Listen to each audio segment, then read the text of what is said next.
in 3 books in a row, I really just focused on landscape every day and just trusted that there are only 2 things that you really need for a book, was my feeling, that you need a character with a problem and a landscape that you have some connection to that means something. And I'm not sure it could be just any landscape. I grew up in Alaska, and my earliest memories are there. It was rainforest, and it always seemed inhabited. We really had wolves and bears. And when I was running around, we had 230 inches of rain a year, like 6 meters of rain a year. And the forest had so many fallen trees and so much growth. It was so thick that when I went running through it as a kid, I would fall through and disappear into a kind of second floor. And I always felt watched and hunted. And I do think that landscape is so evocative in that way that it's impossible to look at it without having it change shape and shift and become something strange and say something about the inside life of the characters. Late in the book, Irene is running through the forest, and she feels like the forest is tilting under her feet, and that the whole island is top-heavy with all the stone and trees, and that the whole island's going to turn over, and the slick underside will be exposed to the sky. And that's like one of those strange moments where I'm just writing about Irene running through the forest, but suddenly that happens, and I love that kind of moment. There's something real that happens in writing, that there's a transformation of the unconscious, that all this past experience, in my case, very ugly family stories, growing up in a family with 5 suicides and a murder, and many divorces and bankruptcies and sinkings and all kinds of things, that there are parts of that story that deep within me for decades, I've wanted to remake our family. I've wanted to remake myself. And so my unconscious, I think, wants to find a different shape for the stories. And it's essentially wanting a kind of redemption, wanting a second chance to go back and turn what was ugly into something beautiful. My family would not look at it this way. They don't think that I've written the beautiful. They don't really like to have the stories exposed, you know. But for me, I think that that's what it is. And I like having the books published the way they first came out because I feel like the reader experienced the same thing that I did. And you get that with parts of Legend of a Suicide, but not all of it. Some of this is very revised. These initial stories, it's before I'd had that experience. And so I went through probably, with the exception of the first one, Ichthyology, the others probably went through 10 or 15 drafts. They really worked. And the end of Sukwon Island, I had trouble with the ending. I had to rework it a lot. But the part right after the surprise has 20 or 30 pages that are my favorite part of the book, that are just raw, that are published the way they first came out, where I had no idea what was going to happen. And it was frightening and terrifying, but so exciting. And so that's really why I write, is for that. And it's been mostly through landscape that all of the surprises come. Since I'm thinking of writing as being unconscious, the landscape, wilderness, is a kind of Rorschach drawing. It could be anything. Landscape doesn't have any meaning on its own.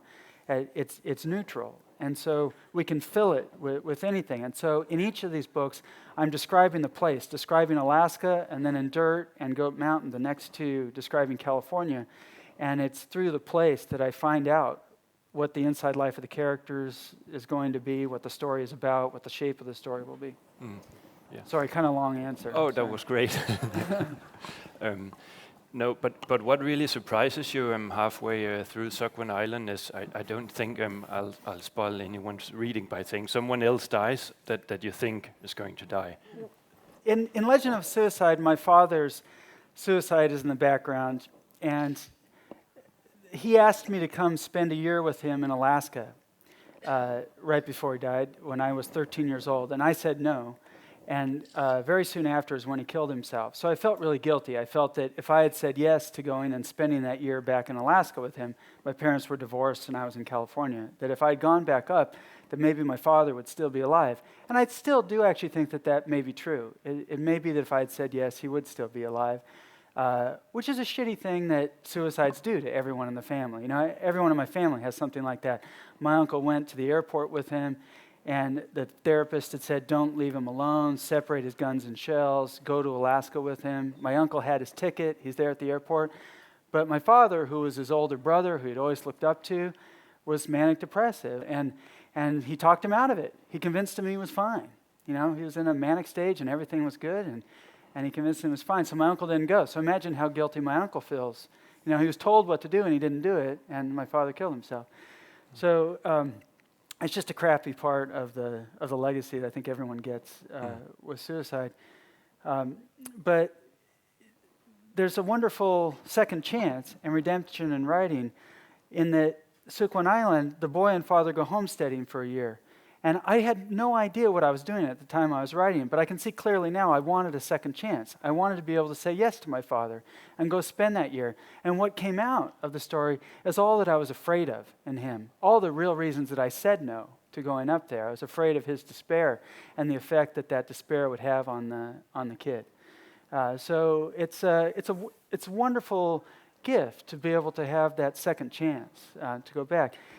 In Caribou Island, the story in the background is the murder-suicide of my stepmother's parents. Her mother shot her husband with a shotgun and then killed herself with a pistol. This happens a lot in America, despite what Americans think, because we have guns so easily available. Americans want to believe that the easy availability of guns does not increase gun violence. But that's idiotic. In my family, my stepmother's mother did not plan to kill him. She had written suicide notes to everyone, including him, but he had a big gun collection. So she was feeling very bad. He had left her for another woman, was leaving her for another woman, said the last 15 years of marriage was a lie. It pissed her off, you know. She grabbed a shotgun, killed him, grabbed a pistol, killed herself. If the guns hadn't been there, it might have been different. So when I was writing Caribou Island, I was resisting having that happen at the end. And I won't say whether or not that's what ends up happening at the end, but I didn't want to rewrite my family history. I don't remember them, the characters, so the characters are completely different. Gary and Irene are not them. In real life, they were in California. This is in Alaska. So it's entirely fictional. Nothing in here happened in real life. But it has that core, that emotional and psychological core of something I found very disturbing in a family story that was linked to my father's suicide because it happened 11 months before his suicide. So he killed himself on the phone talking with my stepmother after she had just lost her parents to murder-suicide, which is part of why what he did seemed so cruel at the time. Sorry, I feel like I'm on Oprah. I'm just like talking about my family now. I promise to talk about writing at some point. It was a wonderful gift to come from two families that both have suicide and terrible problems, you know, joined in this beautiful union in these beautiful landscapes like Alaska. I mean, it's wonderful for writing to have that background, but it was horrifying, you know, for everyone to live through, like everyone in my family. Yeah. To me, the core of a book and what makes it similar or different is the primary dramatic relationship. In Legend of a Suicide, it's a father and son. In Caribou Island, it's a marriage. In Dirt, it's a mother and son.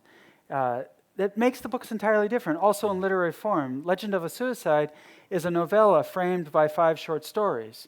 It's influenced by Chaucer's Legend of Good Women I was reading, the hagiographic tradition, the literary form of a series of portraits. And I saw that I could use that in one of those short stories. And then I saw that I could use that in the book overall. So Legend of a Suicide, the title in English, means a series of portraits of a suicide. Whereas Caribou Island is actually a novel, and it has 7 points of view, and it has 4 couples all reflecting on each other. Dirt has a much smaller cast of characters, much closer to a Greek play, to tragedy, where there are 5 characters over about 10 days, mostly in 2 locations. This whole second half of the book is just 2 characters in one place for a couple of days. The next book, Goat Mountain, goes farther in that direction toward Greek tragedy. It has just 4 characters on a hillside for 2 days. There's no cabin or any kind of structure. So maybe I'll be saved. But to me, what links them are surprising things that I wouldn't have guessed. When I finished Goat Mountain, I realized that Caribou Island, Dirt, and Goat Mountain form a trilogy that all talk about religion. And I had no idea that I was writing about religion. But Caribou Island is about the Anglo-Saxons and doom. I've been reading Beowulf every day, translating from Old English and working toward a translation of that. And Dirt, the next one, is 1985 New Age California, the New Age movement, and all those beliefs, which is the perfect American religion, because it's all individual. No one belongs to the religion. Isn't that perfect for Americans? Even though they're all saying exactly the same thing. So I was very New Age in high school, and I was full psycho. I actually, in addition to doing firewalking and meditation and relaxation and etheric surgery using the golden hook, I actually tried to walk on water over and over, crashing into mountain lakes and hot tubs, thinking this time my feet will hold, And then Goat Mountain has the Holy Trinity in it, which I never imagined I would write about the Holy Trinity. That's what I mean about it really being unconscious. I had no idea that book would be about religion in any way. I thought that the antagonist would be the father. It ends up being the grandfather. I mean, big things about the book can surprise. And the fact that it would knit itself up in this sequence of 3 different things, that there's that much structure to something unknown is so beautiful to me. I love that. Thank you. Yeah. Thank you.